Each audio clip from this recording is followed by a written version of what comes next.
তো চলো আজকে তোমাদের সাথে মেটে আলুর তরকারি রেসিপি আমি শেয়ার করি। তো চলো, আমি এখানে আদা, জিরে, টমেটো আর 4টে কাঁচা লঙ্কা, আর এখানে মাছটা ধুয়ে আমি নুন হলুদ মাখিয়ে মাছটা ভাজা বসিয়ে দিয়েছি।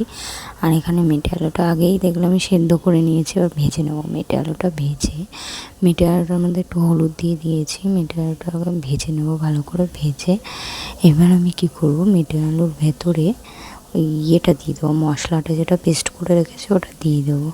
দিয়ে একটু হলুদ দিয়ে ভালো করে কষিয়ে নেবো। কষিয়ে এবার একটু ঢেকে দেবো। ঢেকে দিয়ে ঢেকে দিয়ে তারপরে আমি দেখো কষিয়ে নিয়েছি ভালো করে, জল দিয়ে দিলাম। কষিয়ে কষা হয়ে গেছে। এবার আমি যখন মাছটাও ভাজা হয়ে গেছে, আর এখানে আমি আগেই দিয়ে জিরে ভেজে তুলে নিয়েছি। আর এখানে সোমবারাই দিয়েছি আমি শুকনো লঙ্কা আর পাঁচফোড়ন, তোমরা চাইলে কালো জিরেও দিতে পারো। তো সোমবারটা দিয়ে নিয়েছি। সেই জিরেটা ভেজে বেটে দিয়েছি, কারণ এই জিরেটা তোমরা কে কে খাও আমাকে কমেন্টে জানাও।